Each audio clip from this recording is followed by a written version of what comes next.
The Browns, they're putrid. They're the worst team in the NFL. The season, the 2024 season is over.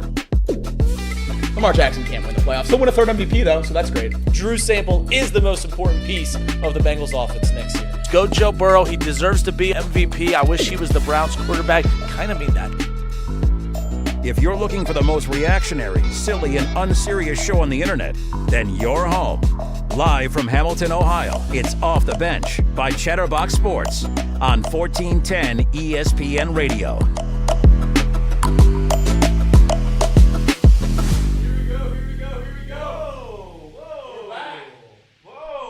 Some are saying better than ever. Some are saying they wish they never came back. It's been quite the week on Off the Bench, presented by United Dairy Farmers. I think it's still presented by them. Is that the case? I hope as it of is. Right now. As of right now. We got Elliot in the house as always. That's right. Tissot on the ones and twos is how they say it, I think, in the studios. We doesn't know if it's 1, 2, 3, and or 4, but he's got us live. And we're on YouTube. We have the cameras working. We think that our microphones are working. At least I hope. I'm not totally sure. Well, Jacob and I came in yesterday, and we started playing with things. And eventually, I think we figured it out how to set up the studio. Well, it was about 5 FaceTimes to Casey while he was filming a Miami Field hockey game. That helped us get through it. But we did, and I believe we're off the ground and cooking here. So, love to see I that. must say the show would have never ran without the two of you at AIA. Now, That's right. I will openly admit the intro that you guys produced. That I pretty much haphazardly just had to throw on your plate because I was like, there's just too many things that are going on right now. Not a whole lot's working. Okay. I did my best to manage my emotions.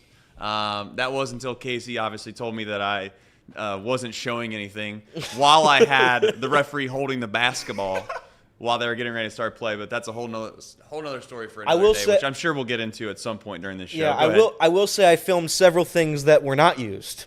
I filmed several packages that did not see the light of day. The banquet? And that happens. I would like to know where those went. Well, where that footage went. Those are. I'm not sure if we've any of us have ever shot a movie, but my guess would be when you go to shoot a movie and you're an actor and you do all of these different scenes and you're just trying to find what might work best for the director. There's a good chance they don't use everything that you go in with. Yeah. Now there was at least something that you did that made the cut. See, I was moral support. And listen, the moral support about 10 minutes until the start of that broadcast, I needed to be there. There's no doubt about it. I thought things were about to be thrown and broke and everybody was going to start yelling at each other. But my calming presence, I believe, truly saved the day.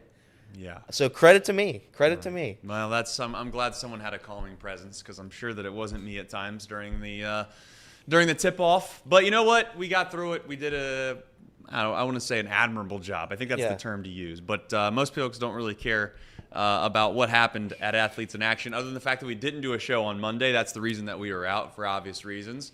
Happens to be after what was probably the Bengals' biggest, most convincing win of the season. Yeah. And then First now home win. The host of this show is out for the week that they play maybe the biggest game of the season on a Thursday night. The Bengals are heading to Baltimore. What a lovely town that is. If Beautiful you've ever town. been. Beautiful town. Absolutely stunning town. It looked great in The Wire. The way they showed it in The Wire made it look like a real good, safe town for us all. Very safe. Yes. I would say that one of the safest, if I must say myself. Yep. If you're going to Baltimore tonight, probably might even consider taking your dog for a walk down there next to the stadium before you get there. But why not? Speaking of heading into the stadium, not so pleasant. I'm curious. Obviously, I'm not a Bengals fan, so I'm trying to toe this line today.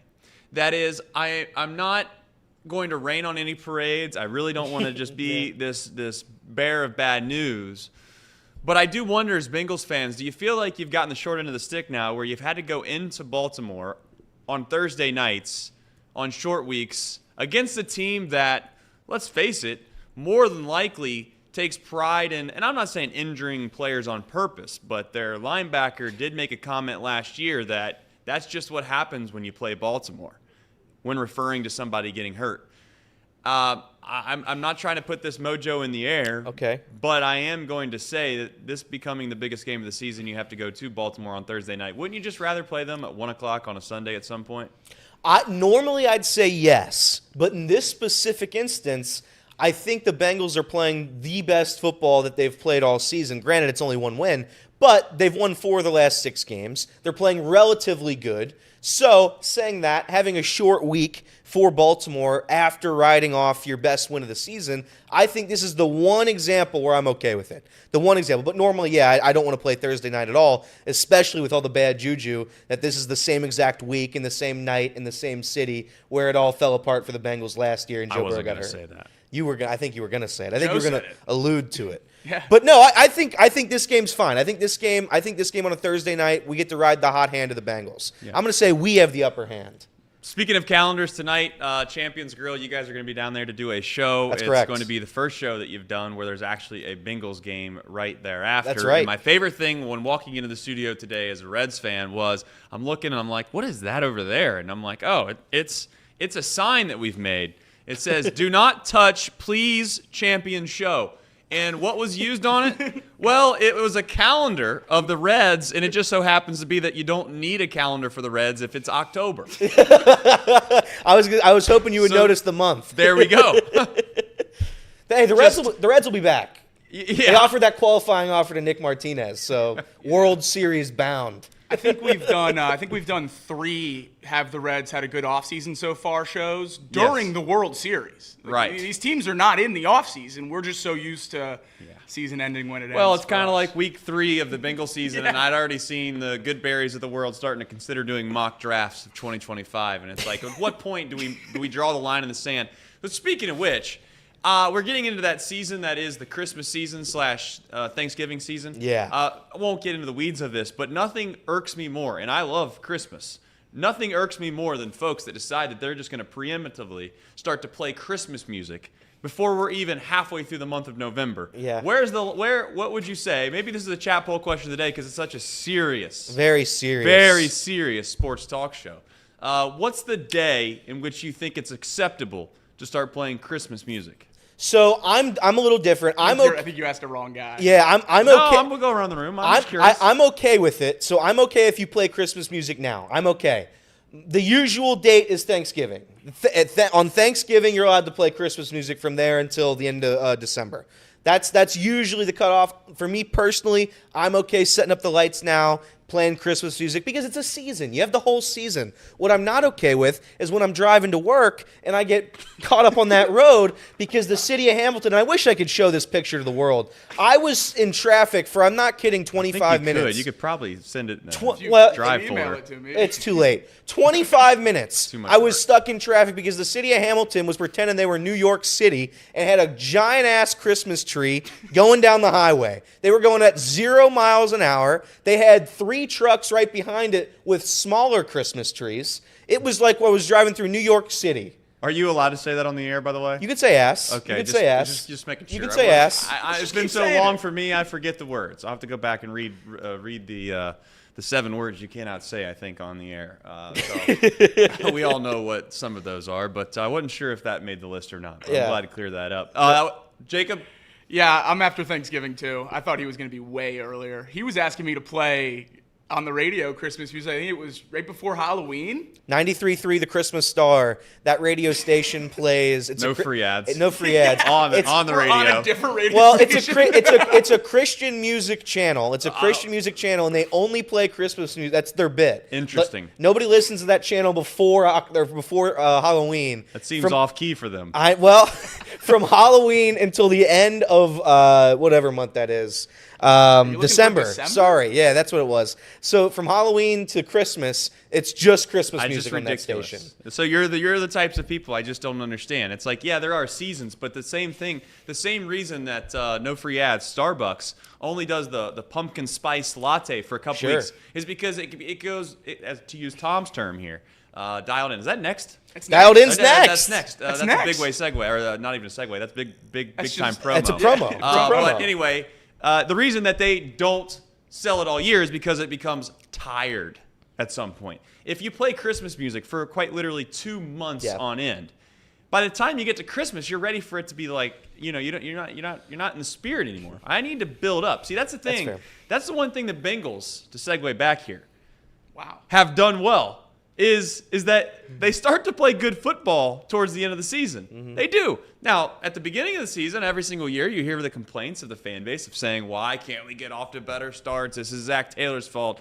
This is the management's fault. And I think that this season is different than all the other seasons, is what, from an outsider's view, of course. I always say these things as saying that, I'm not in the weeds of the Bengals as much as I am the Reds, but I would openly admit that there is, without question, the off-the-field things that are going on for the Bengals has to play some semblance of a role in the which in the way they played at the beginning of the year. Jamar Chase clearly holding out. Is he going to practice? Is he not going to practice? Do I think it makes as big of an impact on Jamar Chase specifically, whether he needs to practice or not? No, I don't. But I also think that it can have a lasting or at least somewhat of an impact on the rest of the club from a vibe perspective. And if Zach Taylor, if he has any strengths at all, the only strength that I've seen so far is that he builds a good culture and he has a good vibe around the locker room or clubhouse, whatever term you want to use. When that gets taken away because you have business in the way, then you could argue that really the strengths of what he's capable of doing start to get taken away from things that this front office has decided not to do. They've decided not to try to really engage into serious talks with T. Higgins. They decided they did not want to try to go and do something that was somewhat unprecedented with Jamar Chase. And they paid Joe Burrow. And like it or not, that's going to create some semblance of animosity. Maybe not big animosity, but if you see someone else in your organization get paid a lot of money, and you're asking yourself if you're T. Higgins and Jamar Chase, that you're kind of just as big of a deal, maybe not as big as Joe. But in their minds, they've made some really big plays when it matters the most. T. Higgins made some really big catches, specifically in the AFC Championship game, and also, obviously, Super Bowl, yes. But Jamar Chase has made big play after big play after big play, and you're looking at yourself and you're only guaranteed, maybe a couple $1 million? And I'm not saying that's no money at all. But the guy across the room that you obviously have built up a reputation with is making 250 plus. Yeah. It's a pretty big discrepancy. They decided not to go after it, whether it's the right move or wrong move. I'm sure we'll discuss that just after this. When we come back, we're going to do headlines. Oh, yes. And we're going to get into the Cincinnati Bengals. That and more on Off the Bench, presented by United Dairy Farmers. We'll be right back.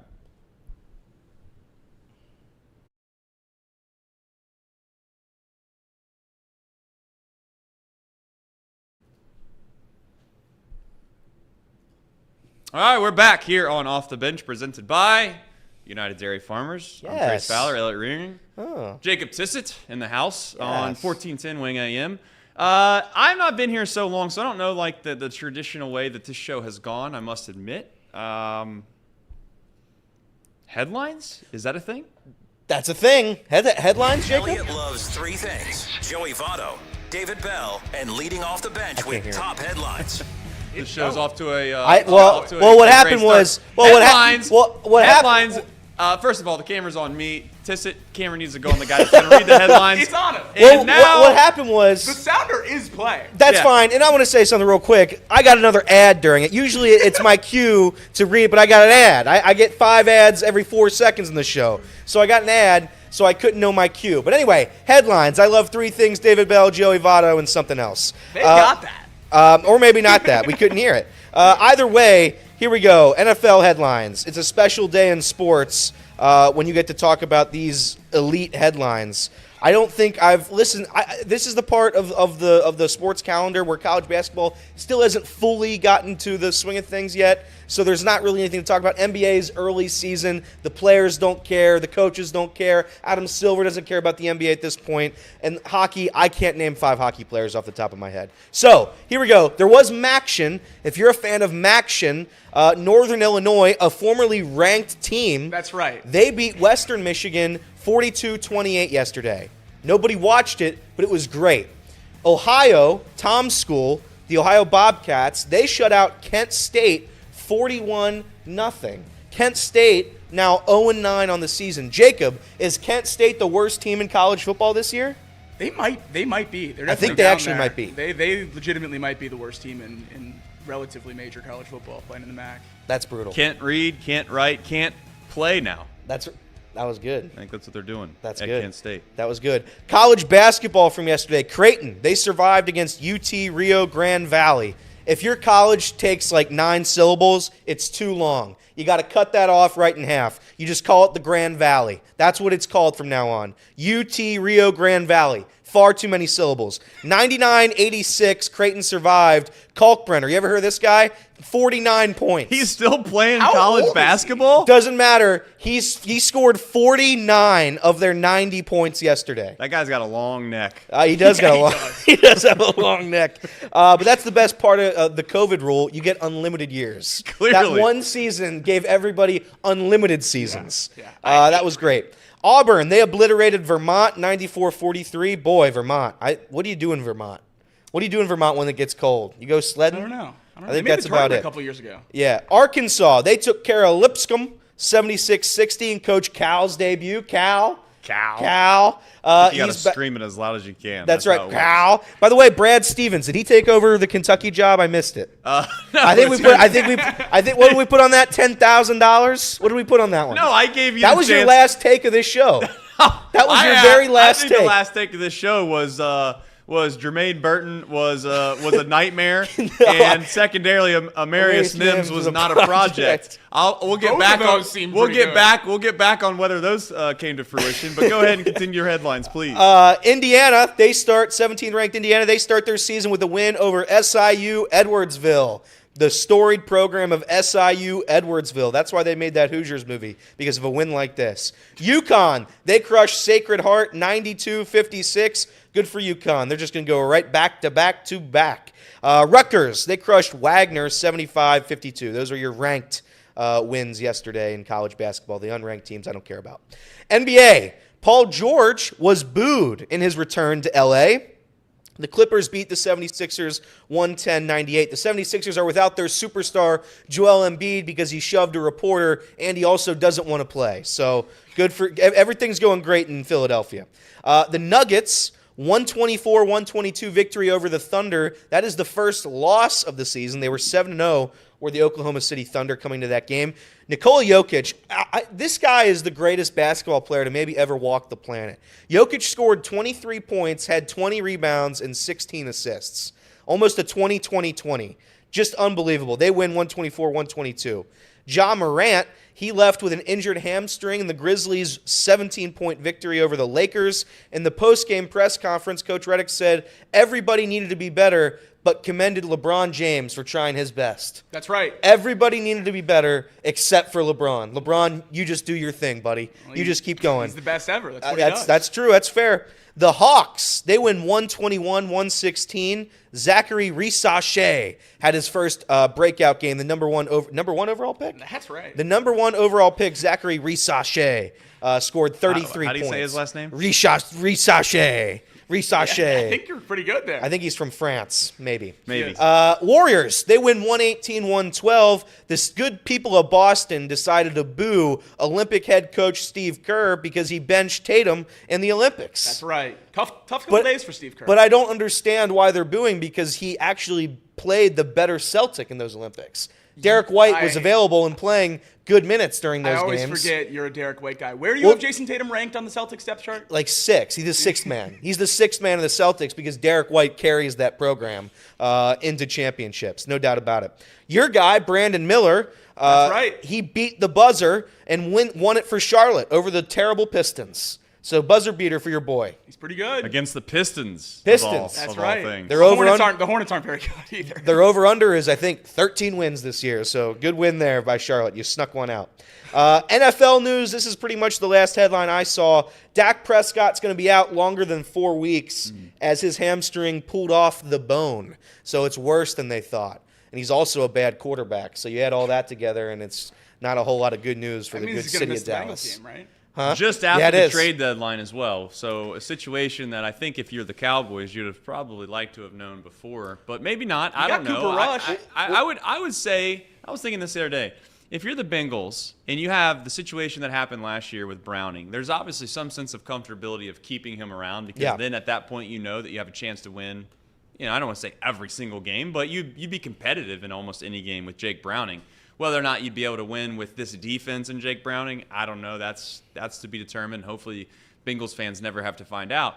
But I was curious at the trade deadline if there was ever going to be a situation where Jake Browning would be considered as offered to somebody else, just because I think more or less the NFL, you used to, at least I did, you never even considered who the backup was. You really, it's like, oh well, if we have to go to a backup quarterback, you might as well just cancel it. Season's gone.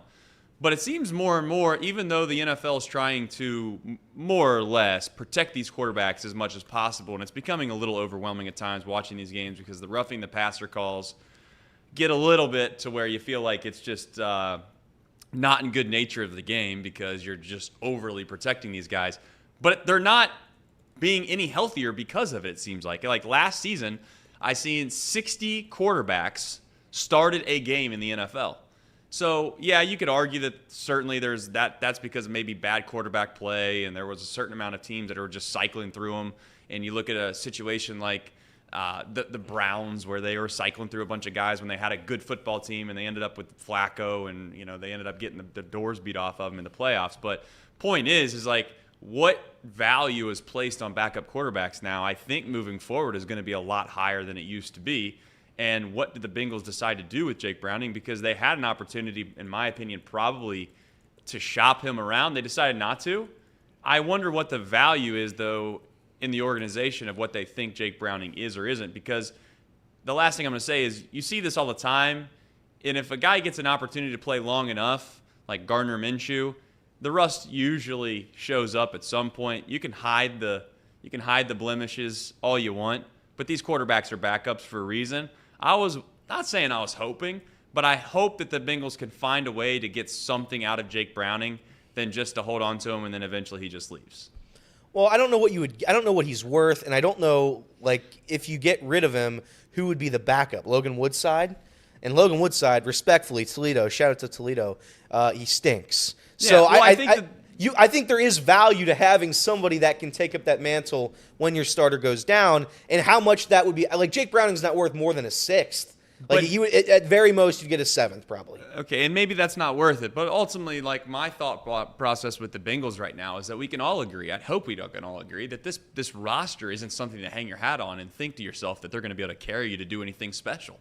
And, like, the unfortunate part that we live in this bubble, if you want to call it that, of sports all the time, and we can all agree and admit that if you don't win the championship, then there's always some semblance of just disappointment.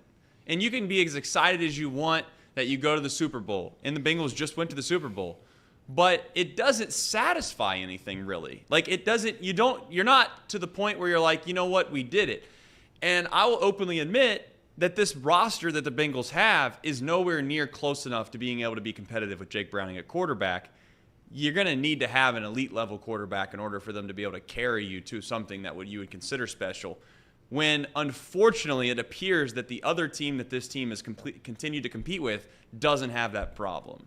And I don't know if we want to get into that today with the precipice of that they're going to play a big game tonight, but I was thinking to myself, like, it just seemingly is obvious that the issue with the Bengals and the issue with many of these organizations, and it's not just the Bengals, has nothing to do with the players that come and go, because so many players have come and gone for the Pittsburgh Steelers. So many players have come and gone for the Baltimore Ravens. So many players have seemed to come and go for the Kansas City Chiefs. They've traded away some of the most prolific players in the sport, and yet they sit there and they're undefeated with a quarterback that I'm not here to say he's trash or anything like that. People are going to go off the rails. But he's been average at best.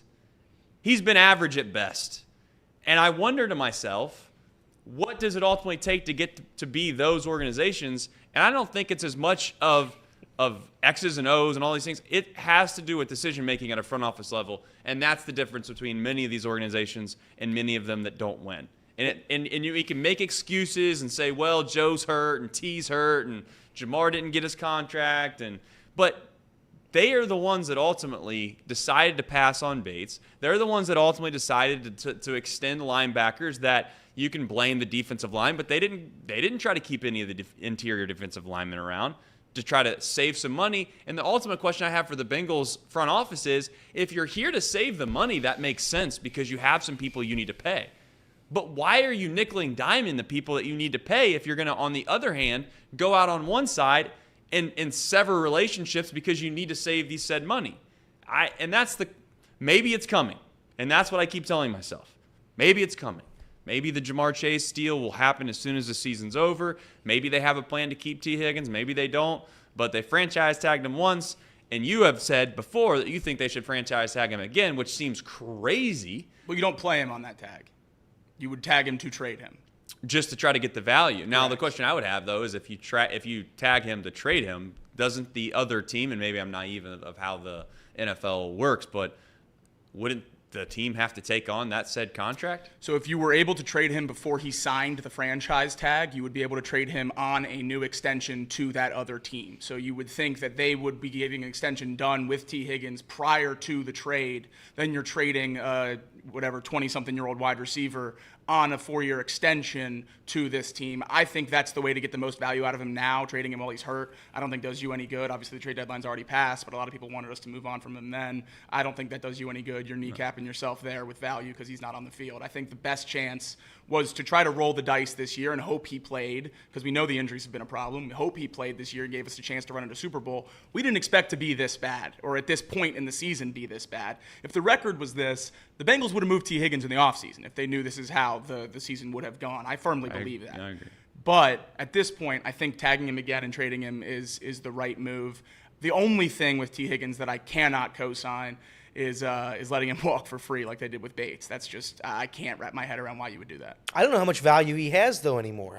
This season's costing Teams him. are desperate for weapons. Someone will pay him. Somebody's going to pay him, but I don't know. I feel like he's lost millions upon millions of dollars by doing what he's done this season. No disrespect, but you're not healthy. And when you're not healthy, nobody can accurately judge of how good of a talent you are. We know what T. Higgins has been. We know what he's meant to this team.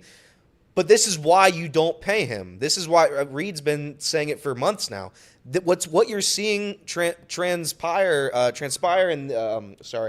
Bengals fandom right now is that you're watching one of our best wide receivers not playing football games. So I don't judge the Bengals for not paying him. The Jamar Chase thing is terrible because the Bengals were the ones who initiated that. The Bengals started those contract discussions, and then they didn't close them out of, I don't know if it's laziness or cheapness. I don't know what it was by the Bengals front office, but nobody's confusing the Bengals for being a well-run organization. I don't think that's ever been. I think there's still been a bottom-tier organization for quite some time. They've been better as of late. But for a long time there, the Bengals organization was nothing. So when you were comparing them to the Steelers are one of the best run organizations in sports, not just the NFL. Well, I was more or less just saying at this point they had a golden opportunity to take advantage of what I would consider a core championship team. Sure. And what they ultimately decided to do was and again, this is my opinion, and I know that there are people that are going to think that this is being a hater. I think that the Bengals got cute. I think that they thought they were going to outsmart the system and try to be like – I just don't think there's that many organizations that are capable of being as well ran as maybe we'll call it the Steelers, and more notably probably the Patriots. The Patriots set a precedent, and the Chiefs are starting to set a precedent that is normal. That if you have a group of players – that you think you can hold on to, like Kelsey and Mahomes, then you can hold on to them, and it doesn't really matter who you get outside of that as long as they're somewhat competent because the window's the window and Joe Burrow's the quarterback. And what we've come to realize is that a lot of that championship run had to do with that defense. And that was the main staple of why the Bengals were the Bengals. And yes, Joe Burrow and T. Higgins and Jamar Chase and even Joe Mixon at the time, they were kind of like the shiny little toys. But they weren't the ones that were really doing the dirty work that I think gave the Bengals the best chance to go and win on a week in and week out basis. And unfortunately now you look at the Bengals and you got to figure out tonight if their defense is the real deal or not. Is their defense going to be capable enough of playing championship football? And that is a question that ultimately we can discuss when we get back. But that is the million-dollar question of this Bengals season. It has nothing to do with all of the injuries on the offensive side of the ball. It has nothing to do with whether or not Joe Burrow is still a good quarterback or not a good quarterback. Did he come back? Is his wrist injury a huge concern? I think we've moved past that. I mind you, there was just a few weeks ago where people were questioning how he's picking up water bottles, for God's sakes. But the reality is that isn't the problem. The problem might lie, obviously, in whether or not you let too many guys walk out the door that can help stop the other team from scoring. We'll talk about the Bengals game because they do play tonight against the Baltimore Ravens. That and more on 1410 Wing AM.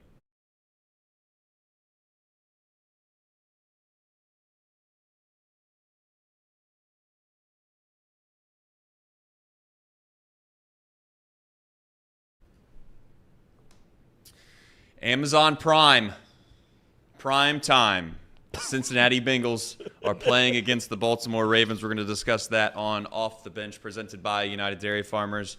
Listen, I know that this Thursday night Amazon Prime has taken a beating in the past. I will openly admit I've watched a couple games this year. Can we give a little kudos? I'm going to give a little kudos to Amazon Prime. I think they've gotten a little bit better. I think it's phenomenal.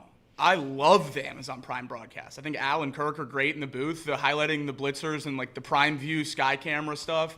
They had one last week when the Jets played. They had the spider cam that was showing the all 22 for the whole game online. It was awesome. The stuff that they're doing. It reminds me a lot of when with the MLB Apple TV after a couple years, they got all the really nice cameras and all the new graphics and everything. And I think those have taken a massive step. Those are a little harder to watch than the Amazon Prime ones. But I think Amazon Prime's done a great job ever since that first year where they got crappy games. I think that's really why everyone hated it, is because the Colts and the Broncos were winning games 9-6. I think now that they're getting better games, it's much better product, and they're starting to put some time and money into it. Also, the Amazon Prime, they have camera angles that the NFL doesn't have. I don't know if you watched that 49ers Seahawks game on Thursday night a couple weeks ago. They legit had to stay with a call on the field because New York, the booth in New York, didn't have the angles that the broadcast of Amazon Prime was showing on TV. I think the Amazon Prime, the Thursday Night Football, is phenomenal. 10 years ago, or let's go a little bit less, I guess 2017, the Thursday Night Football broadcasts were a joke. It was the Jaguars and the Titans every single Thursday in those stupid color rush jerseys, and it was legit like the worst football you could ever imagine. Now they're deciding to play real teams on those Thursday night games, which is great because it makes everybody at least somewhat enjoyable to watch a game. So good for Amazon Prime. Yeah, I think it's by far the best standalone broadcast. I think it's between that, the Christmas games, and then the ESPN on Monday night with the Peyton broadcast or whatever the hell that's called now. But I prefer Manningcast. Thank you. Yeah. I prefer Thursday Night Football over all of it.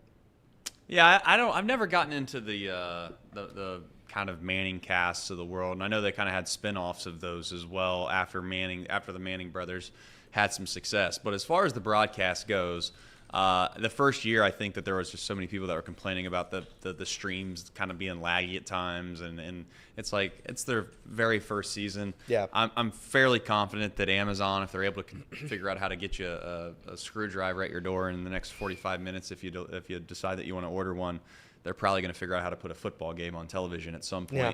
It seems as if they figured that out. All right, tonight the plot thickens really for the most part for the Cincinnati Bengals and what this season means. I'm curious to know from the two folks in the room that obviously have a vested interest. Is this clearly, and I know people are in the chat are going to have fun with this one, and I'm going to do it a little bit on purpose, tongue in cheek. Is this a must-win game? Well, the funny part about the Bengals season this year is every single game, when you lose to the Patriots at home week 1, has been a must-win game. And then every week that we don't win that, it becomes an even bigger must-win game. This game right now is the biggest must-win game, but I'll call it something different. It's the could be all the way back game of the month. I love that. Could be all the way back game of the century. That's what I think this is, because if you lose it, I don't think you lose a ton. And for me, I told Jacob this yesterday, I'm out. Like if they can't beat one good team this season, at some point I just have to know who they are. But they've been able to be competitive in these games being against good teams.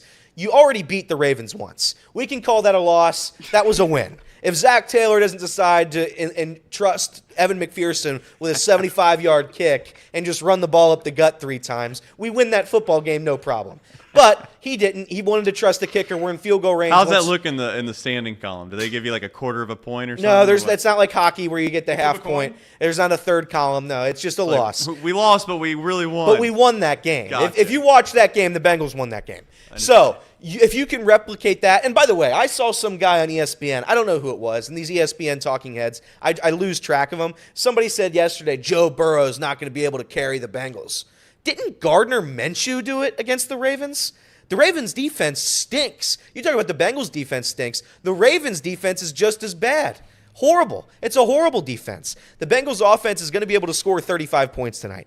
The question is what Trey said before the break, can the defense at least look a little bit competent? And I think they can. I said it earlier on. I think I said it Tuesday. The Bengals' defense this season, they allowed 16 against the Patriots. Good enough to win that game. The Chiefs, they allowed, I think it was 19 points. 19 points to Patrick Mahomes and the Kansas City Chiefs. They got crushed by the Commanders. The Panthers, I'll call it a wash. The defense didn't look great. They didn't look the world's best. It doesn't matter. Ravens, they got shelled in the second half. First half, I'd argue they were pretty damn good. Giants, they held them to 7 points. Browns, you hold them to 14 points. And then the Eagles, I think they gave up. But there have been glimpses that the defense has been good enough this season. The issue is Lamar Jackson, and we run it in the intro every single day, is having an MVP season. The guy is unbelievable. And if his Sadly, it's not the playoffs yet. Correct. If his wide receivers knew how to catch balls at a consistent rate, that guy would win Super Bowls and championships. But despite that, Zay Flowers is having a very good year. You have Mark Andrews starting to pick it up after not being involved at all in that offense. I think the Bengals are going to win this game. I think they're going to score enough points. I'm going to bet a lot of money on the money line responsibly. And I think that's what it is, because if you lose it, I really don't know the identity. If you win this game, I know the identity of this team.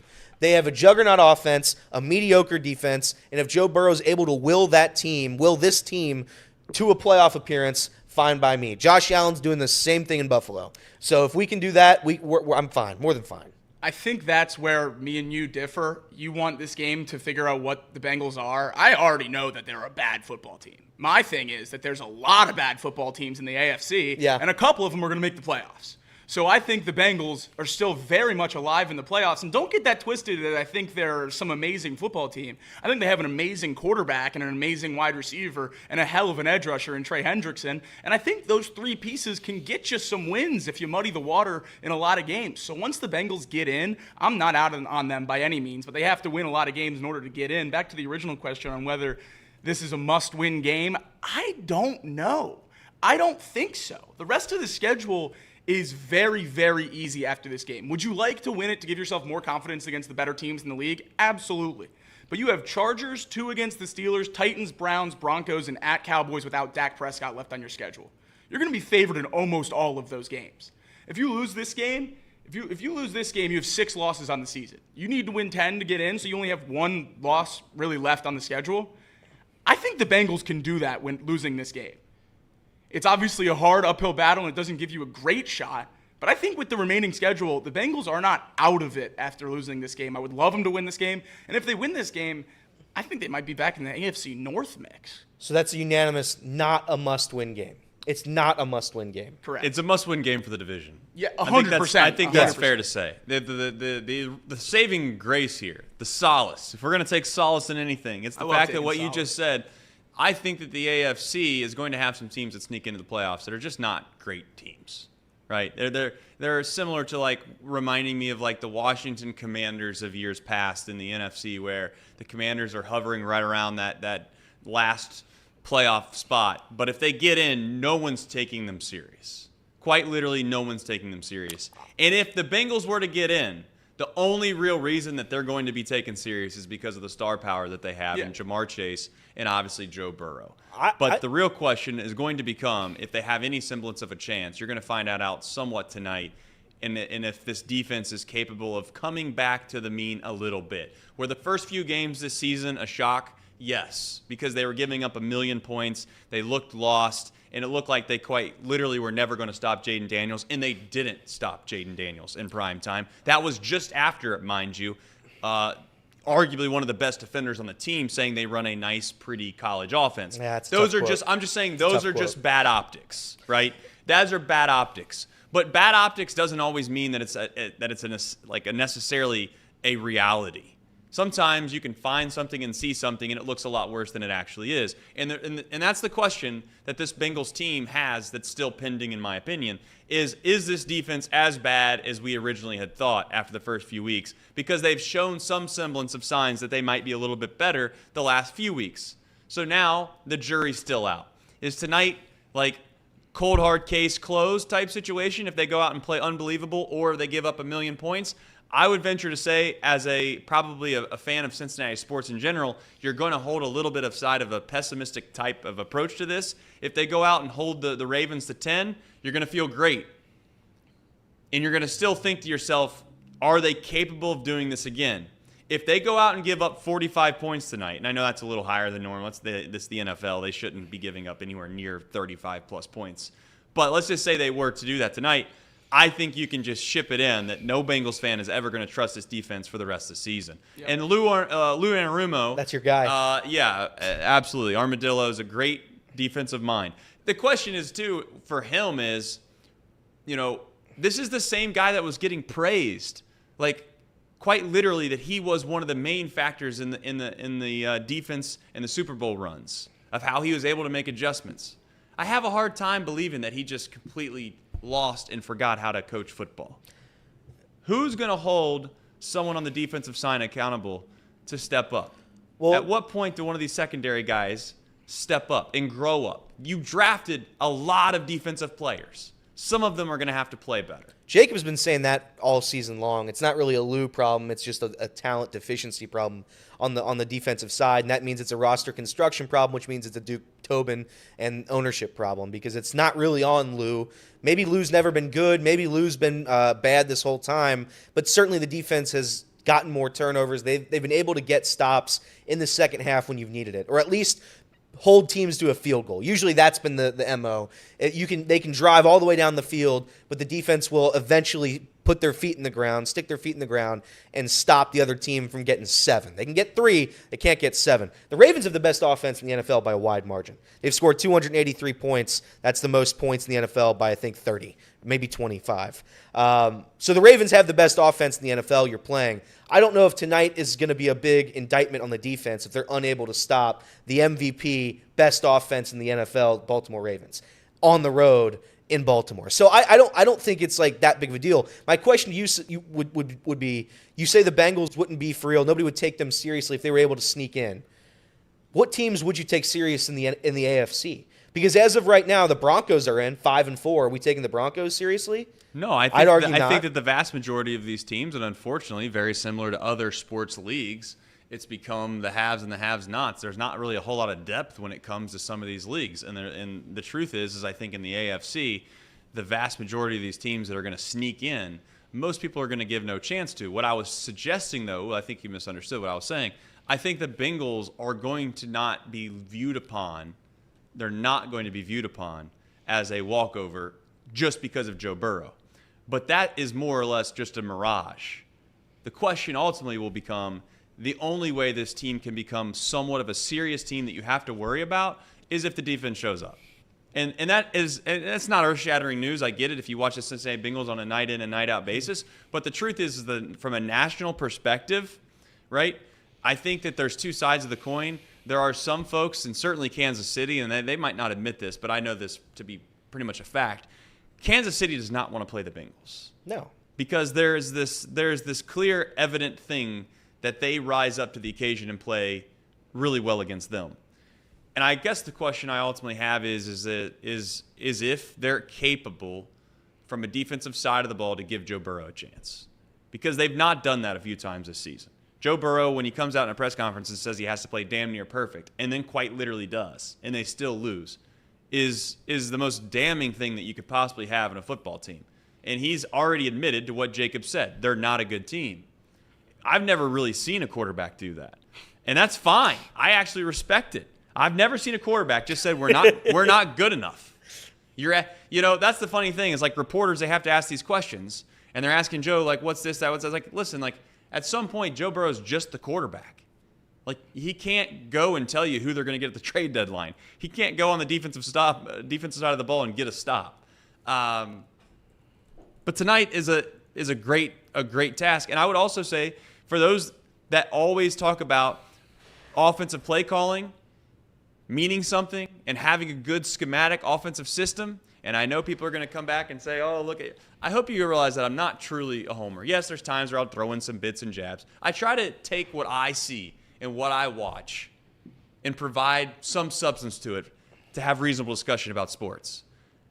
There's no team in the world that I've paid more attention to than the Georgia Bulldogs. Not a single one. I invest a significant amount of my time into that. And I will openly tell you that Todd Monken came into Georgia and completely revamped that offense. They went from being a mediocre offense at best to being one of the best offenses in the country overnight. And you can say that he had whatever. He had a walk-on quarterback, okay, that came in and won back-to-back national championships. He then left. He went to the Baltimore Ravens, and now they all of a sudden magically have one of the best offenses in the NFL. I'd say I don't believe it, because I think that Todd Monken is a very large reason as to why they're capable of doing that. And yes, Lamar Jackson's a big piece of that. But I would also openly admit that if you're one of those folks that are screaming and yelling about this offense and why you can't produce more, you have all these weapons, etc., it's a pretty damning indictment to Zach Taylor. And for those that are going to sit here and act like, well, we like Zach Taylor, this, that, and the next, I'm just here to tell you, there's not too many more seasons you have of this core group of guys. In fact, this is the last season, but you still have Joe Burrow. But at some point, that runs out too. And the whole Zach Taylor thing, there needs to be, not to steal a phrase, but blank, I don't know if you can say it on air, or get off the pot. Yeah. I'm pretty sure we're getting to that point with Zach Taylor. And we'll talk about that and more on 1410 Wing AM when we come back.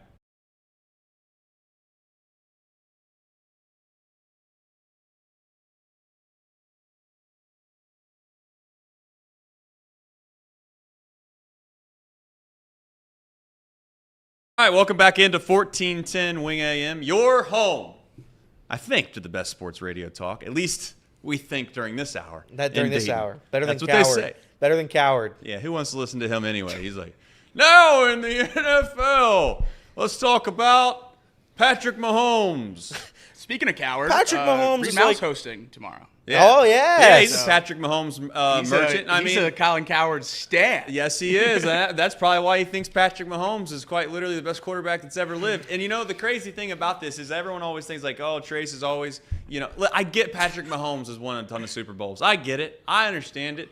But you're not going to convince me that he's like, he's unbelievable. Have you looked at his numbers, dude? Come on. I mean, Come on. What are we the doing? Best quarterback of all time. That's I would just say They don't lose games. I would just say I would 5,000 yards a year. I would just say that I think that he is great. Yes, but to just categorically guarantee that he's the greatest of all time, when you look at what situation he's been in his entire career, is pretty absent of at least everyone in that conversation was in a phenomenal situation. Okay, well, if you throw, I'm just saying, you throw Dan Marino in a very competent situation, you think it changes? I don't think Dan Marino. Are we going to? Is Dan Marino in the greatest quarterback of all time conversation? Well, here's the thing. I guess my question would be, if Joe Burrow continues to put up these numbers like he's putting up this year, right? Yeah. Let's just say he kills it for the next 7-8 years in Cincinnati, 10 years. I don't care. Keep going. But they're a horribly ran organization, and they have no defense, and they never win a Super Bowl. Does that make Joe Burrow lesser of a quarterback than a guy that is in a situation right now that he probably could go absent for the rest of the year and they're going to hold the number 1 seed in the AFC? I think in terms of the way sports debates normally work, yeah. Normally work, yeah. You have to win. That's the problem, is that I don't think that there's enough enough people that have enough intellect to be able to hold a conversation about it, to be able to think to themselves, oh, what's the team record? How many Super Bowls? Oh, they're the best. Well, if that's the case, then I mean, this is the easiest argument of all time. Let's just go to the record books, figure out who wins the most games, and automatically say they're the best defensive tackle of all time. I think you set a baseline with the rings, and then you go from there. And you compare. That's when you get into the weeds of stuff. I don't think, if you've never won a championship, I don't think you can be the best at your position of all time. I think that's pretty cut and dry in like every sport, in my opinion.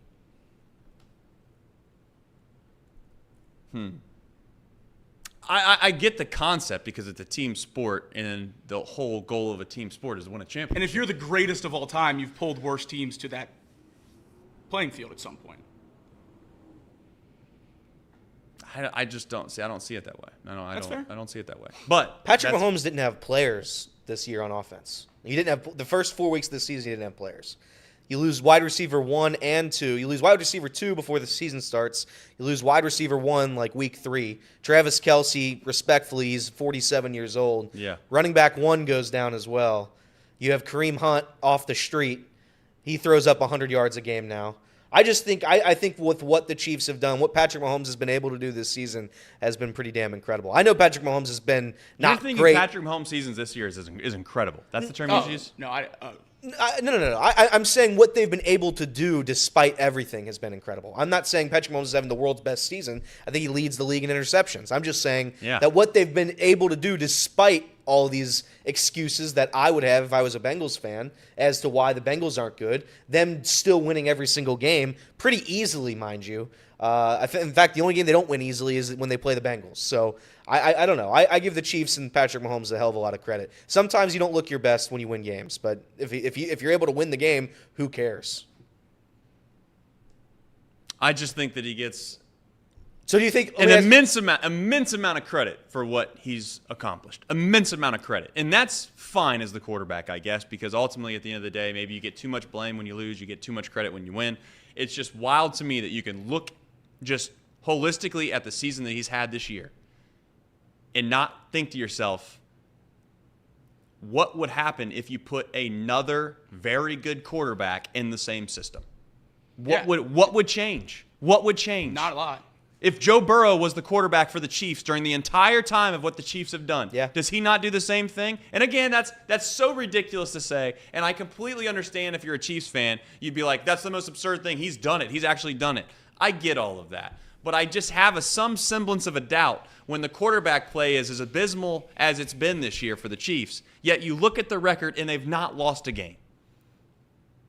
Meanwhile, there's plenty of other quarterbacks, but I'll use Joe Burrow as an example. Joe Burrow quite literally throws for 900 yards, 7 touchdowns in a game this season. I know I'm exaggerating a little bit. And they lose the game.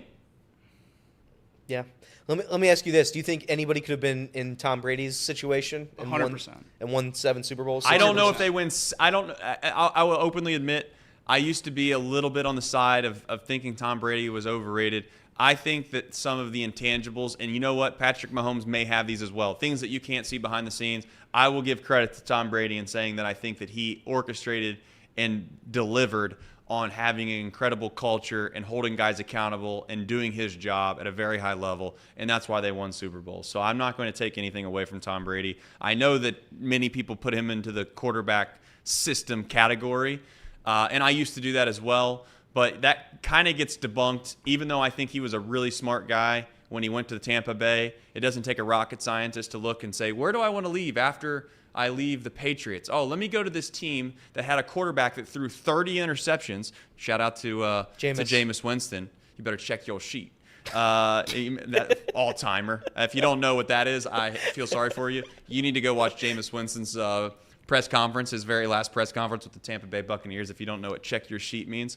But he throws 30 interceptions, and Tom Brady's like, wow, that team won 8 games. Yeah.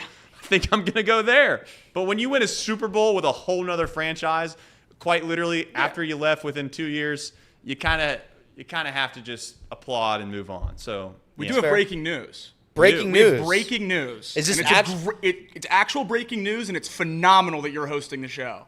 This is going to be Nick good. Martinez is accepting his qualifying offer. He'll be back with the Reds. Oh. I will Nicky take it Baseball. away. I think this is a show about the Bengals, but I will openly admit that my initial reaction is that I think that the Bengals, what's the word to use here? I think the Bengals bluffed and lost. I think they got caught on their bluff.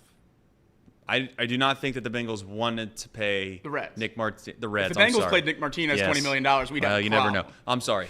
The Reds. I don't think that the Reds would want to have offered Nick Martinez $21 million. No. That's not for him to be a reliever, is it? It's not going to be. No. Well, He's gonna start. here's the thing that sucks. Okay, about that. And I don't want to talk Reds right now. I really don't. And I'm going to do this in 2 minutes, and we're going to move on because I don't really love that news. I think that the Reds now are put in a position with Nick Martinez that they would have not been put in before, because inevitably, whenever you pay somebody, you then have to try to fit them in a box to make them look like they're getting paid and it's worth it for whatever they're doing. And maybe I'm wrong on this, but they're going to try like hell to make sure that he's a starting pitcher, even if it doesn't go the way in which we'd all hoped. And yes, I know he finished the year great, but the truth is if he starts to struggle a little bit, how many opportunities will he get to start before they move him in a bullpen role just because they paid him $21 million? Maybe I'm wrong, maybe I'm not, but more times than not, when you start to pay somebody, your opinions and your expectations change for them. And Nick Martinez was unbelievable for the Reds this past season. Worth $21 million if he's able to replicate it. The concern I have is if he's capable of replicating it. We will see. And I know that starting pitching is not cheap. Go back and look at Montaz's situation. Pretty obvious as to why pitching isn't cheap when that guy costs as much money as he did, and then goes to the Brewers and had to start game 2 and opted out. So pretty wild. But back to the Bengals tonight. One key to the game that you think is the most important, if you have one. I'm going to say you're going to have to be able to run the football a little bit. The run game hasn't been great for the Bengals lately. They did admirable job against the Raiders, who might be the world's worst team next to the Carolina Panthers. Chase Brown had 27 carries for 130 yards, something like that. If Chase Brown's able to run the ball efficiently, you're going to be able to open the ball downfield for Joseph Lee Burrow. He's going to be able to throw shots downfield to Jamar and or Mike Gesicki, whoever the hell's down there. And if that's going to be the recipe for success, that's what it's going to be. I also am going to say this, too. You're going to have to control the clock. These quick touchdowns, I love a good quick touchdown, 75-yard off the rip. But that actually hurt the Bengals last game when they scored so quickly. I know it's brutal to say when you score a 75-yard touchdown, you have to be like, damn. But it's the truth. You can't give Lamar Jackson so much time to work with. I would love that first Eagles drive that we saw, the 10-minute, we'll just kill every piece of that clock in the first quarter. I would love a drive like that. I know it's a lot to ask for, but control the clock, run the ball. Yeah, I'm going to stay on offense, and it's kind of running the ball, but I don't think the Bengals are going to be able to run the ball tonight. I don't think you can run the ball against the Baltimore Ravens very well, especially when we struggle to run it against anyone. So I think the key is going to be throwing the ball, and obviously a lot of that is going to come from establishing some semblance of a running game early, so they have to respect that. But the Ravens secondary is the clear hole in that defense. Orlando Brown upgraded to questionable yesterday, so hopefully he's trending towards playing. If we have a healthy offensive line out there, they have to take care of this Ravens pass rush and keep Joe Burrow upright. The Bengals haven't taken a lot of shots downfield this year. Without T. Higgins, you're going to have to stretch the field with Jamar Chase. He's been able to do it against the Ravens basically every single time he's played them in his career. Hopefully the offensive line can hold up well enough against that Ravens pass rush so Joe Burrow has time to watch some things formulate downfield. I also think Mike Gesicki is going to be a huge key. I'm not going to put all my eggs back in the Jermaine Burton basket after what happened last week, so Mike Gesicki is going to be the number 2 receiver if I had to guess tonight, and it's going to come down to him having a big game, which he's done really every single time T. Higgins has been out. So it's going to be guys stepping up outside of Jamar Chase and the offensive line keeping Joe Burrow upright. And the offensive line this year, based off a pass protection standpoint, and I don't have the numbers to back this up. I'm sure that the analytic community probably would say I'm either right or wrong based off whatever the numbers say. But just overall watching this team, it seems as if this is the most comfortable that Joe Burrow should have been in a pocket all year that he's had in any year that he's been here. Again, don't know. I know they're not capable of running the ball, which is obviously a big deal. That should be graded on your offensive line. So I don't want to sit here and act like this is an all-world offensive line that Joe Burrow has. But certainly tonight, if you're going to try to take advantage of a secondary that might be a weaker link of this defense, I don't want to sit here and act like the Ravens have a horrible defense, because I think that, again, there's ebbs and flows. There's just ebbs and flows of an NFL season, and you see it all the time. You look back at previous Bengals seasons, right, and you look at the record they had at the beginning of the year, and you look at how they were playing at the end of the year, and they're just two completely different teams. You see that in college football all the time. You see it in all of sports, that the team that you have at the beginning of the season is night and day different than what you have at the end of the season. And you're getting closer to the turning point here in the NFL season of what teams basically were mirages, were pretenders, and which ones are legitimate contenders. And in the past, oddly enough, this division has produced a weird phenomenon of teams that have looked one way, but by the end of the season, they're a completely different team, and vice versa. The Bengals have had success, while the Steelers, if we can be completely frank, have had the opposite. They've started off years where they've won 6, 7, 8, 9 games in a row, and everybody kind of felt like they were not that good, but when you have a team that's won 7, 8, 9 games, you have to ask yourself, well, they did win them, and it is the NFL, so they have to be somewhat competent. But then they ended up getting bounced early in the playoffs, and you're like, well, the Steelers are who we thought they were, to steal a line from, who was that? Green? Coach Green? Yeah, I think so. I don't know his first name. Mean Green. I think that was his nickname. Well, anyways, Arizona Cardinals coach. I know Correct. that for a fact. But the Bengals defense, terrible defense. We'd all say so in this room. Yeah. Yeah. Bengals defense is allowed 227 points. You know how many points the Baltimore Ravens defense is allowed? How about 219? That's one less. That's a touchdown and a 2-point conversion less than the Bengals have allowed this season. I don't think that defense is very good. I think the Raiders scored 27, the Browns scored 30, the Buccaneers scored 30. Every team the Cowboys scored 25. Every team was able to score points on the Ravens this season except for the Bills in that Monday night or whatever, I think it was a Monday night game. Every team has been able to score points against the Ravens. well, we'll see tonight. I mean, ultimately, that's what's probably going to have to happen. I don't know. You probably have it over there on the computer. But what's the over/under in this football game tonight? Ooh, that's a good point. It's over/under tonight Guessing is 52 and a half. 52 and a half. 2.5. Well So yeah, over. expecting some points. You think it's going to go well over? I think that number is way low. Don't you think, though, in a divisional game, sometimes you have a weird instance where teams are so familiar with each other that you think that there's going to be In short these week, sparks, it could certainly play and here. then it turns into being kind of like a little bit of more of a sloppy game. I think both these numbers make 0 sense to me. The Ravens being a 6-point favorite and a 52 and a half over. I think these games are always close, regardless of how these two teams set up. So I think 6 is way too many both sides, and then 52 and a half is real low. It does feel like. And I know these guys are professionals, but it does feel like the Bengals, more or less, definitely more than the Ravens, are going to have to get off to a decent start. For sure. But they've done that all year. I'm saying, though, if the Bengals were to find themselves in like a 14-0 hole, and I hate to say this, but it just seems like there's going to be an offense that doesn't trust this defense right now. Yeah. And again, should that matter? Maybe not. But at some point, you start to press. You start to feel like you have to score. And when you feel like you have to do something, you typically don't perform as well as you normally would if you were just under traditional pressure. So we will discuss Jermaine Burton. Yes. Try to warn everybody. And I have something to say about that as well when we come back on 1410 Wing AM.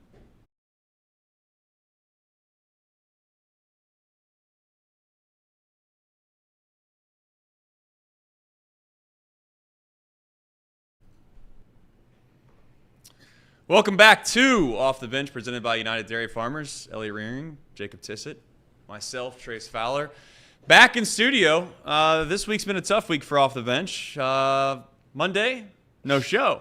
That's right. Speaking of no shows, Jermaine Burton. Oh! Been a no-show his entire career as Cincinnati Bengals. But I was told, oh man, we just got a first-round talent in the third round. You know why? Because ever since he stepped on a football field, he's been immature. Always has been a talent. Why do I know? Because I watch nothing but religious football for the Georgia Bulldogs. And yes, he played 2 years for Georgia.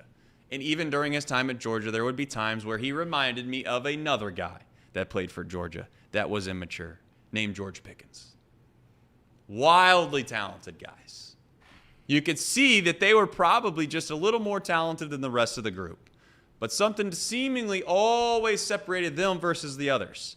They always wanted to make it about themselves. It was always a celebration here, a shove there, a personal foul when it matters here. I'm not talking about those stupid unsportsmanlike penalties they have in college football now, where you step over a guy or you do a mock of a chant of another team or whatever it is. With a water bottle. Yeah, spraying someone with a water bottle, that's a problem.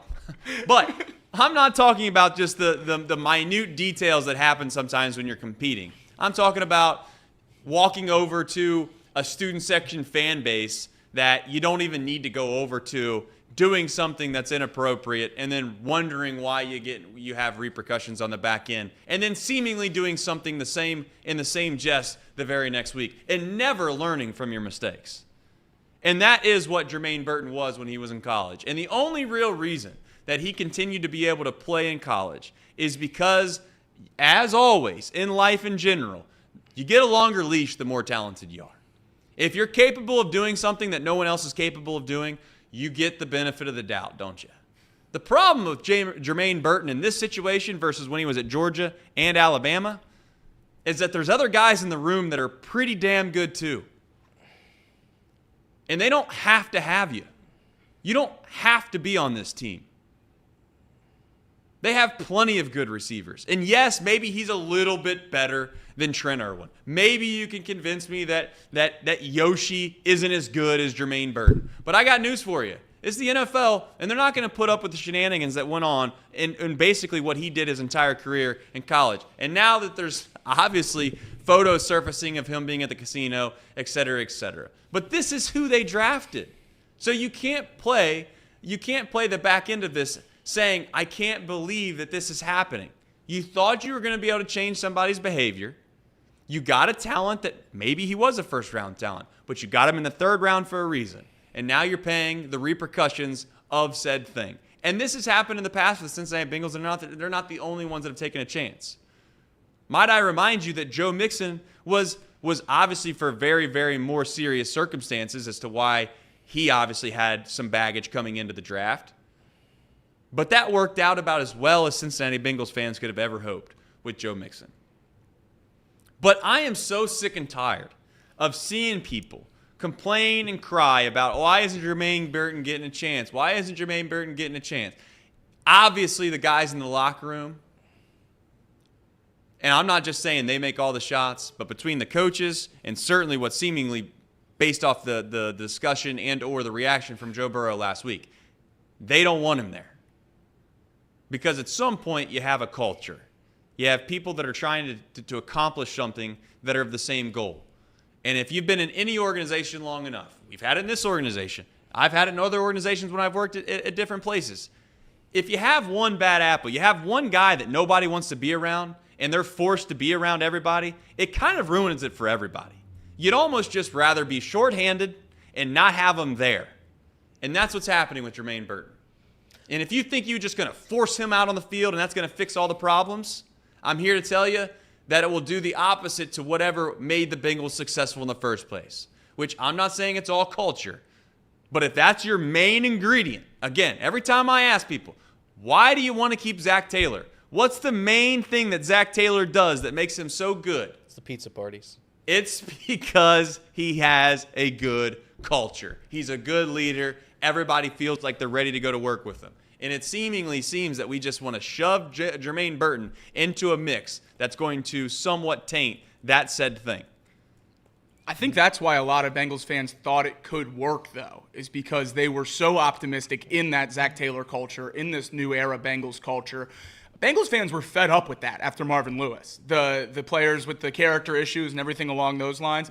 Players were fed up with that. That wasn't the thing the Bengals were doing for a long time. They were drafting college captains every single pick in the draft, and it worked for a couple of years. And then after it didn't work in the late rounds, they seem to have kind of went the other way and have taken the talent that's falling for whatever reason. And that's what happened with Jermaine Burton here. Obviously, that risk is not paying off at this point. We're seeing the character issues cause him to miss big-time games where he needs to make an impact. And I think it's probably going to last all year. I don't think that Jermaine Burton's just going to flip a switch and all of a sudden help the Bengals win consistently starting this week. I do still have hope that he will at some point. I don't think it's crazy to say he was a first-round talent. If you watch what he did in college, I think he's incredibly talented at wide receiver, and he did fall for a reason. That's why I think the Bengals fans that are surprised, that is surprising to me. I think you don't just get a first-round talent at pick 80 because he's there and you're lucky. You do that because he falls for a reason, and now we're seeing why. Hopefully they can figure it out. I think the biggest thing that sticks out to me over the last few days is Jamar Chase saying that he has chosen not to speak to Jermaine Burton through this whole thing. I'm not saying that's Jamar's job. I'm not really putting that on his plate. I know there's a lot of other things the Bengals are focused on right now. Every week's a must-win game, and you're trying to get back in the playoffs. If you have a young guy in the room that's struggling with becoming a professional and you're the best player in that room, one of the best wide receivers in the whole NFL, I personally would want that guy to try to take this kid under his wing and help him out through a time of need where he's obviously needs to figure out what he's doing. Yeah. Jamar saying that he's choosing not to talk to Jermaine because he talked to him earlier in the season, and Jermaine's a grown man and he can deal with himself.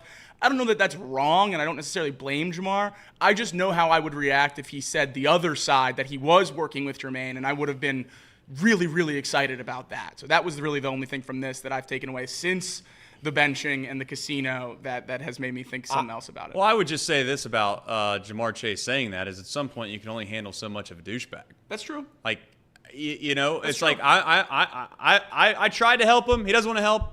I'm done. Okay. Yeah. I'm not here to play these petty games that this kid's playing. And you can only ask a grown adult to do something so many times before you're just like, I'm done dealing with this person. And in fact, every person watching this show, every person that's going to listen to this show, and all three of us have dealt with someone in your life that is exactly like what we're talking about with Jermaine Burton. You try your best at the beginning. You try to be nice. You try to explain to them why it's important. And then once they just act as if it doesn't matter at all so many times, you're like, it is what it is. I'm done here. I think that what you just said is 100% correct. I think they've been trying to help the kid for weeks now. And I think them all, literally they had every single player speak to the media about Jermaine Burton. Jermaine Burton is a hell of a kid. He's going to come up. He's going to be great. He's going to help the offense. Every single coach, every single player last week said that in a press conference. And then what happens on Friday and or Saturday, I don't know which day exactly happened, he didn't show up to walk through, didn't call anybody, didn't let anybody know that he was going to be gone, and he just overslept is what I imagine happened. I think this has been an ongoing issue this year, and I think everybody's tired of it. Saying that, he's going to be active tonight, I'd imagine. I'd imagine. He's traveling with them. They could have left him here. I think that if he's able to be on the field, he will be at somewhat of a level of a contributor. He's not going to replace T. Higgins. He's not replacing Jamar Chase. But every once in a while, he can go down there for a 45-yard catch. And maybe that's what it is. I think it's a failed draft pick. I think they failed. I think next year you're going to have to go out and draft another wide receiver because of what's happened this year with Jermaine Burton. You can't rely on him. I think you were going to have to do that anyway.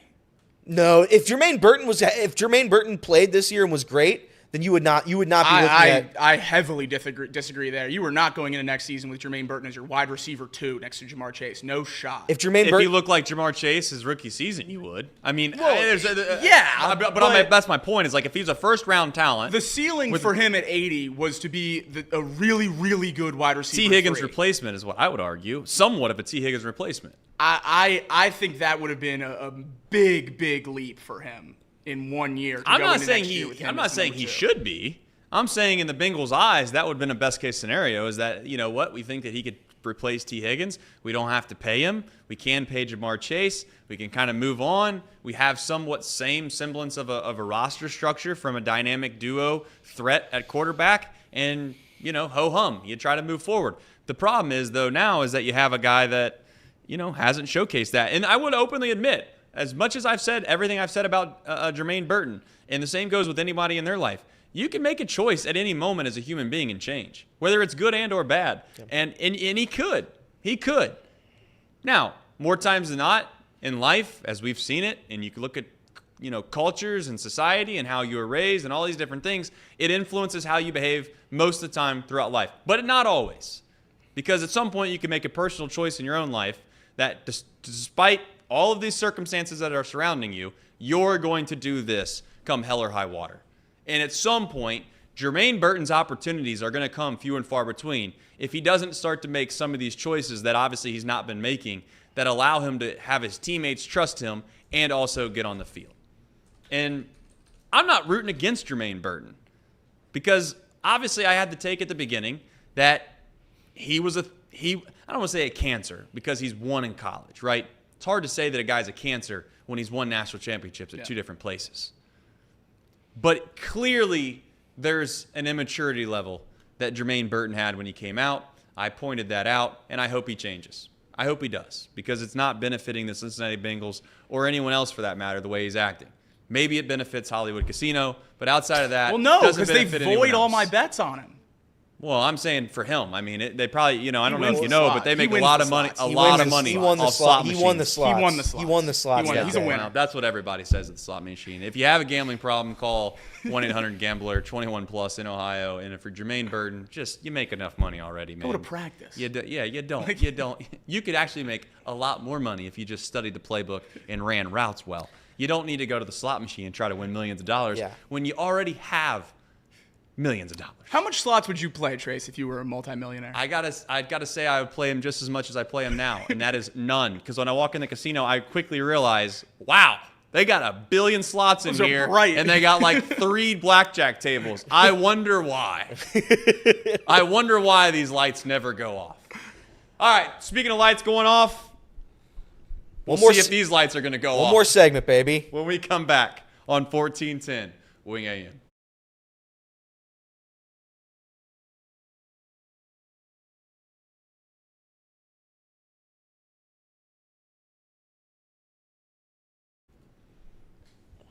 All right, welcome back into the final segment. Woo! That was a good woo. Woo! By the way, real quick, before we continue on, a couple super chats and a couple notes. I know Trace already kind of did it. Well, not every super chat. Yeah, I seen one super chat. No, that's fine. That's fine. I seen one super chat. That's fine. I had a funny plan. I had a funny plan for that one.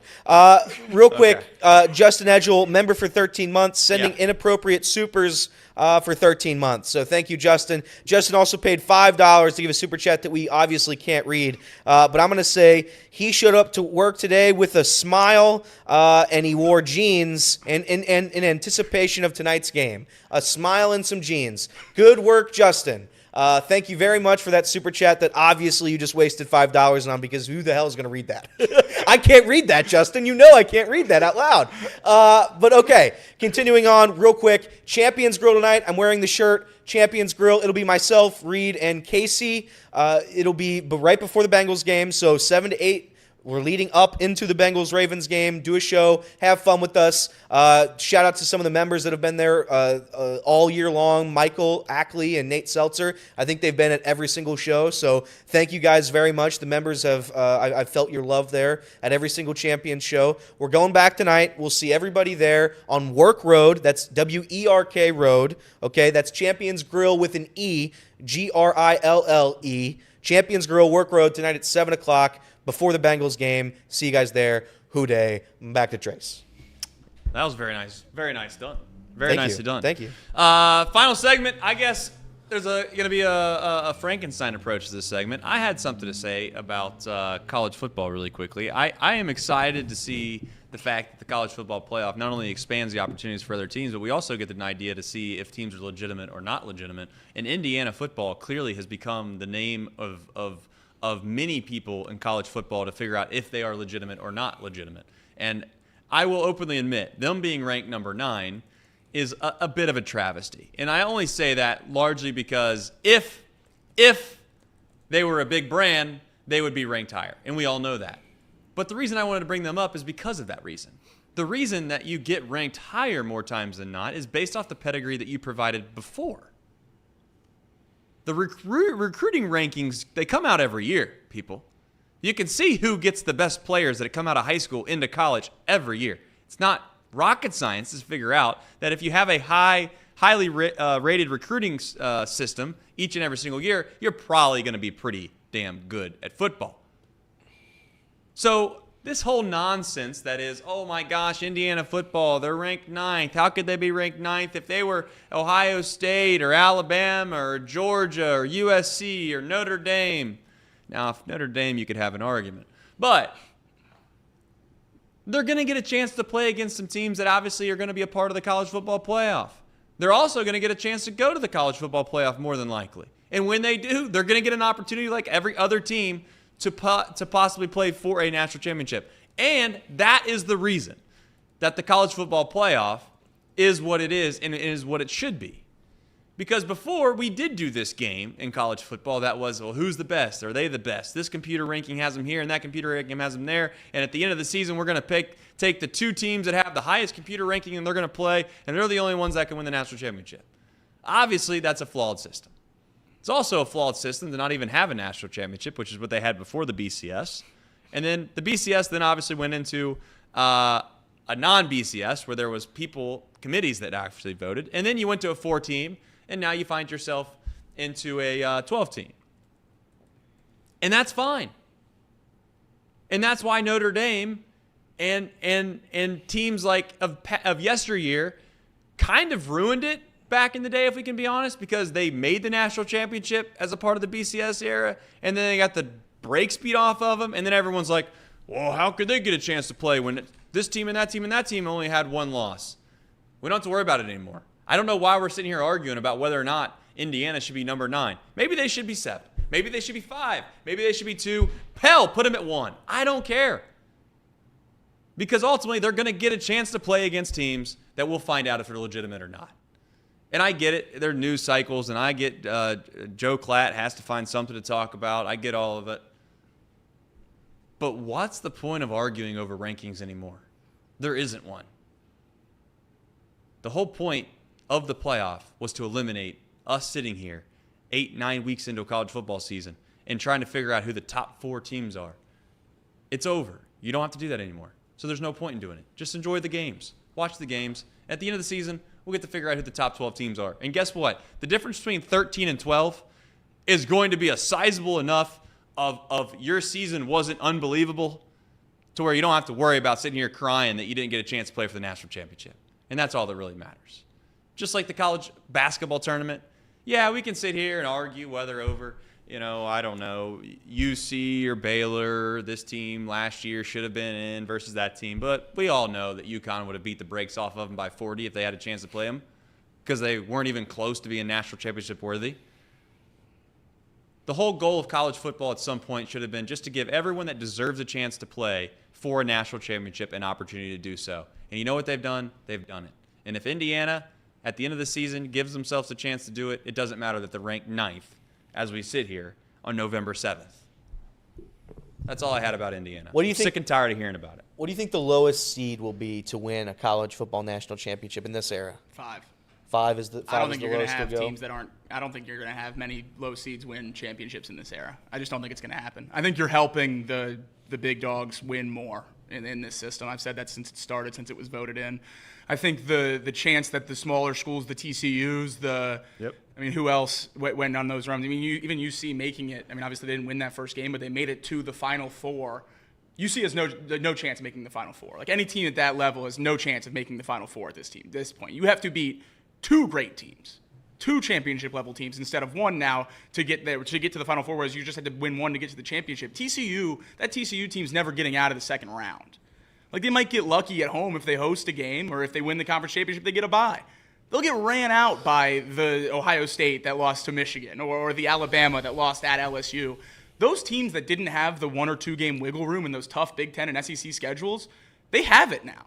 You're going to see a 2, probably not this year because I think Alabama's going to lose this week to LSU, but you're going to see a 2-loss team get in there with some top-level talent. Like you said, go look at the recruiting rankings. Go see where the 5 stars are going. I will openly admit I don't think Georgia's near the team that they've been in the past, but I do think that Georgia's going to have 2 losses when they finish the season. I don't know whether that comes this week against Ole Miss or whether it goes against Tennessee or maybe they play in the SEC championship game and lose. I do think Georgia will have 2 losses. I agree. And I would openly say that in years past, Georgia has no chance of playing in any meaningful national championship type situation. This year they do. And Carson Beck's been absolutely horrible. But to your point, there's a chance they figure that out. Carson Beck plays well. And then all of a sudden they have a chance now to win when as before they wouldn't have. And a team like Indiana, if we're being completely honest, back in the day, their best chance to maybe win a national championship, if we wouldn't say they win it all, and again, I'm stretching this, would be a situation like this year where there's only 2 teams that are going to get in. They get down to the end. They find a way to beat Ohio State. And then all of a sudden they only got 1 game to win for a national championship. Now they're going to not only and again, they don't have to beat Ohio State to maybe get in the playoff. But point is they're probably going to have to beat another. What do they have left on their schedule? They have Ohio State left. They have Michigan at home this week, Ohio State, and then Purdue. So they're going to have to beat Michigan. Should go at worst 11-1. And they should beat Michigan. But let's just say, for instance, they're going to have to find a way to win now 3 games, if I had to say. They're not going to get a bye. They're going to have to win 3 games, win a national championship. And I just don't know if that will happen. We'll see. But the one thing I do think is interesting, if we're arguing about rankings this early, I don't think we're going to do it, but it's certainly interesting to look at. BYU, the 4th highest conference champion at 9. I touched on it briefly yesterday. But Boise State at 12, the top group of 5 team. What kind of pushback do you think Big 12 and Big 12 fans are going to have when their conference champion doesn't get a bye and the Mountain West champion does? I think if you're in the Big 12, and I know you had made this take before, a joke. I think you have an excellent opportunity if you coach in the Big 12. I really do. It's a cheating system because you play in a league that's so bad. But you're not going to get the bye. But you're given the privilege of playing in a good league. You're giving a pass to the champion of that league to get in the playoff. Right. And I guess I would openly say that the champion in that league this year, if they get thrown into the Big Ten and they get thrown into the SEC, they're not making the playoff. No, I agree. But my point is like you got to realize though for a lot of these teams, and that's okay to be like this because I would argue college basketball more or less is like this as well. You celebrate making the Sweet 16. For 90% of the programs, if you make the Sweet 16, you hang a banner. Yeah. And I'm not trying to downplay that. That's great. I think for the vast majority of these teams in the Big 12 and the vast majority of a lot of these teams in the other conferences, if you make the playoffs and UC, I'm not taking anything away from UC, they're going to hang a banner for making the playoffs. There's nothing wrong with that, but I'm just openly admitting that the vast majority of the teams in the Big 12 and everywhere else, outside of maybe 10 programs in the country, are going to celebrate and act as if they've won the championship if they make the playoff. And there's nothing wrong with that. You are probably right there outside of what, like 15, 20 programs? Everyone else will be extremely happy to just make the playoff. That is definitely fair, but I just feel like this whole time, and I've heard it said on ESPN and on Fox and all the different channels, that the 4 byes go to the Power 4 champions. And that's just not true. I think the uproar from the Big 12, if their champion, if BYU goes undefeated and they win that conference, they'll get the bye. I'm not saying that. I'm saying if they lose a game, or Iowa State with 1 loss, or Colorado with 2 losses wins that conference, that bye will go to Boise State. And I think you're going to see the Power 4 commissioners maybe come together at that point and redo this whole playoff because they didn't think this was possible, and we might see it in year 1. Well, I think that it'll ultimately dictate how well Boise State does as well. I mean, Boise State also played Oregon very, very tough. If Boise State were to play these teams tough and or win a game while getting a bye, so that would put them in the semifinal. I don't. And if they're the 12 seed right now, I would argue that they deserved it. You could argue they deserved it. Now, if Boise State were to absolutely get the doors, knocked off, then maybe you would have some of these Power 4 commissioners being like, look, this is a terrible system. You got a team that doesn't deserve to be in there. But that happens from time to time. Nothing is ever perfect. I always think, especially in our country, and I actually appreciate this about our country, is that we always act as if things are terrible all the time, more or less, and this system's terrible, that system's terrible. That's kind of what makes our country great in a way, because we're always trying to progress and make things better, and there's arguments over how to go about making things better or worse. But the point is that this system is significantly better than what we used to have.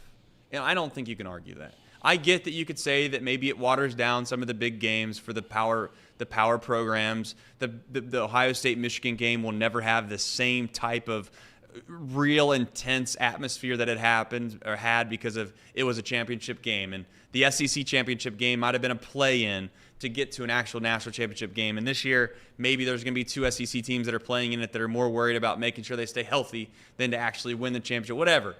The point is, though, is that when we all sit down the very first week of this college football playoff and we get to enjoy 4 playoff games back-to-back, we're going to sit here and ask ourselves why the hell we haven't been doing this a while ago. Well, that's going to rock, but when I watched LeBron and Steph go 30 points apiece in the play-in, that was fun to watch too. Do I think the play-in's a good addition? No. I'm going to enjoy watching the football, but I still don't think it was a good thing for college football as a whole. Well, you're saying that as a fan of 2 programs that are predominantly powerhouses. I think it's a good thing that Indiana football fans, they lose to Ohio State. But can they win a national championship? But you got to realize that that's not the end-all, be-all for the vast majority of these programs. But I think it should be to get in the playoff. I look at the rankings right now. I see 4, maybe 5 teams that can win a championship. But the cool thing about this is, though, and I think you're going to have to wrap your mind around this, it's probably not going to happen a lot, but there will be a team that does do it. There will be one team that does the Hoosier-esque thing. Do you think their chances got worse in this than the 4 team, though? That does the Rudy-esque thing. There will be one team that does it. And I would argue, and again, this is going to sound like some crazy philosophical statement. I think it's worth it for the one team that you shut out and you didn't give a chance to win a national championship team to, and they actually do it, than to sit there and eliminate 1 or 2 games every single year because you think they're worthless to play. That's just not worth it. I think it's a lot more than 1 or 2 games, though. I think that you're just assuming. I think you're assuming. Just like you assume that you're probably going to walk into Nashville and smoke Vanderbilt. That's what I mean. That didn't in matter. a half-empty stadium. But that was didn't full matter of Alabama That's fans. exactly my argument. Absolutely mop the floor with the Crimson Tide. That's my argument, though. Is that game doesn't matter. Alabama's ranked 11th. If they beat LSU, they still go to the playoff. You lost to Vanderbilt. Matters. You shouldn't be in. It definitely matters. But it matters between first-round bye versus not first-round bye. I hate that. Well, I'm just telling you that. I also think it's going to go to 16 with 16-team playoff with 4 auto bids for the Big Ten and the SEC within the next 2 or 3 years. So those little guys get screwed out anyway. You open the door for these big conferences to run it by making it this big, and they're going to pretty soon, I think. 16 is too many. 12. I wanted more than 4 because there's always, like Trace was right. March Madness, nobody's real, like Seton Hall say they got snubbed, St. John's say they got snubbed. But if you're ranked 69th, nobody really gives a damn. Like if you're not good enough to make it in the top 68, I don't know what else to tell you. You didn't have a good enough season that year. But in college football, there have been teams that have had a good enough season to make the upper echelon, right, of being a championship contender, and they haven't because of the way the college football playoff has been set up. Now, there's no excuse. I think Trey said it. If you're ranked 13th, I don't care. If you're ranked 13th, 14th, 15th, you didn't have a good enough season. You probably have 3 losses. I don't care what conference you're in. Doesn't matter. It's just you didn't have a good enough year. But as of right now, I think he's right. If that one team, if that 4 seed or 5 seed that gets in that wouldn't have got in traditionally, I think if that team goes on to win a championship, then this has been a complete success. Who is that seed? Think about what you're saying. The 5 seed's Oregon. Yeah, but we don't know yet. We won't know yet. We won't know yet. Yes, we do. The 5 seed will be Oregon if they lose in the Big Ten championship to Ohio State. We know that. If they lose, yeah. So if they don't, then the 5 seed will be the loser of the SEC championship. These are massive name programs. They're massive name programs that wouldn't have been in the top 4 had we stuck with the other format. Which I think is a negative that they're getting in after losing their games. Maybe, but I think that you want to see if your argument is you want to see the best teams play each other, why not let that team compete and have a chance? Because I think losing in the regular season should knock you out. Okay. But I would argue that the opposite of that is also said true. If you want to sit here and act as if these games you want more games to be important, right? Which is what you're arguing. I would argue that when you go into Vanderbilt, into a full stadium Alabama fans with a half-built place against Vanderbilt in Nashville, and you get you. Can we talk about the other Alabama games earlier in the year? Hold on, no. If you have 1 loss on your record and you win the light heavyweight championship, you can't talk crap to the one guy that beat you. Well, what I'm going to suggest is that then at that point, all the games for the rest of the year for Alabama are relatively meaningless. But now you have meaningful games still to be played. I guess it's what would you prefer then? Losses matter? What you're trying to argue. I like that losses knock you out. What you're trying to argue is that you want there to be this every week matters. If you lose, there's a chance you don't get to play again. Yes. And I would argue that goes against the whole fundamental practice of what you play for in the first place, which is to try to figure out who the best team is. But that's why you play the 12 regular season games. And I think we both could agree, Jacob, that there were years and years past where something happens, you have one bad week, that doesn't define the fact that you're still not the best team in college football. I think we could both agree. I like that it did. I like that. Well, that then knocked you just you don't out. like the fact that there's a chance that the best team in college football doesn't get a chance to play for the national championship. And if that's your take, that's fine. But are they the best team if they lost a game they shouldn't have lost? 100%, absolutely.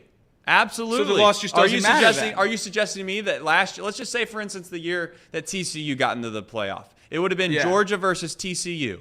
Are you suggesting that Ohio State shouldn't have gotten a chance just because they had one bad week against Michigan to play for a national championship? Over TCU with TCU undefeated. What? I guess TCU wasn't undefeated. Yeah, they were undefeated. No, they weren't. They lost the Big 12 championship. You're correct. They did. But at the same time, Ohio State wouldn't have got into the playoff. They did. And they played one of the best games of all time. And if Ohio State loses to Michigan, I don't think Ohio State should be making playoffs. Well, that's fine if you want to have that take, but I'll openly admit that what you're against as well is college football is moving towards what college basketball has done. Yes. College basketball, we can all agree, has watered down the regular season to where many people don't care about it.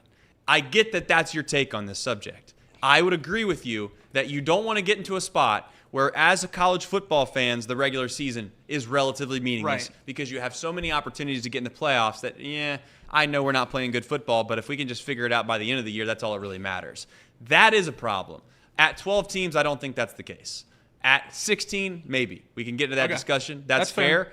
I would argue, though, that the thing that's going to happen that we haven't seen yet is we've not got a chance to experience what we all love come March, which is March Madness. I will be willing to bet. The home playoff games are going to rock. I will be willing to bet that there is going to be some semblance of March Madness within college football playoffs at some point and soon. And they're going to be a team that you think that you're arguing should not be there, that doesn't deserve a chance, that's low level, they're a 7, 8, 9, 10 seed, that's going to get hot, make a run, win a couple games. And if they win a national championship, my point is that if there is a team like Indiana, right, they play at Ohio State. Yeah. It's a really bad system. If Indiana has a damn good football team and has to go play on the road just because it's just happen chance that their schedule dictates they have to go play on the road in an environment that they then lose on a close field goal and the rest of their season shut out because they lost at Ohio State. Same goes for Ohio State going to Oregon. There's zero reason in a BCS area or even a 4-team playoff era that a field goal loss where you were 1 yard away from winning a game possibly at Oregon, a very tough environment to play on the road for whatever it is, 3,000 miles away from home, that should dictate the rest of the season. We can all agree on Ohio that. State would have still had a chance to get in a 4-team, though. A chance. You went out, you win the Big Ten. A chance. But the only chance you have is dictated on what other teams do. If there were 3 other teams, yeah. If Ohio State lost at Oregon, won out, and won the Big Ten, they'd be in. No, listen. If Ohio State lost at Oregon, and the rest of the country somehow unorthodoxly had 3 teams that went undefeated that has nothing to do with Ohio State and Oregon. Nothing to do with them. Let's just say it's Georgia, Clemson, and some other random team. UC. If they all no, listen. I know you're Ohio State would be in over UC. If they just did it with Florida State and Bama. If there were 3 undefeated teams, right? I think that there would be, and you see what kind of uproar there was for Florida State. And it was, people that don't understand the system. And it was a shame that Florida State didn't get a chance to play for the national championship with all of their guys. And I know what Georgia did to them in their bowl game, but I would also openly admit done this year? They didn't that program have their quit. players. All right, Do you guys hear that? Do you guys hear that sound? that's time to go. No, it's the sound of a police siren. They just pulled over another Georgia football player for going 120 in a school zone. That's how we end it, baby. Woo! Well, I know this. I didn't have to watch on an SEC network in the middle of a 3:30 Saturday of a half-empty stadium that was barely constructed. Didn't even have a scoreboard. No, you had to watch me eat popcorn. They had play clocks. People were holding play clocks up in the corner with their arms the whole entire time, and had to walk out of there with your head. And the team that lost there beat you. Your head's head high. Because, it's tough to go into Nashville and beat Vanderbilt, but that's here nor there. All right, this has been Off the Bench, presented by United Dairy Farmers. Trace Fowler back in studio for the first time in a year. Hopefully we did an okay job. Have no clue what else to talk about because at this moment in my life, I've not watched a ton of sports. The Reds. Glad to hear that the Reds, they got Nick Martinez for another year. Not glad that they got him for $21 million, and they're probably going to have to be forced to make him a starter under every circumstance now because they paid him that much money. So then now all of a sudden you have these preconceived notions of what somebody has to be to make him worth it. I hate all of that. But we'll see. Maybe next year, we could actually use the calendar that is October for the Cincinnati Reds. But that doesn't matter because tonight the Cincinnati Bengals have a big one. Good luck to them. And also, going to head into Dialed In just after this with Tom Brenneman and the gang. So, for myself, Elliot Rearing, Jacob Tissett, enjoy your Thursday night.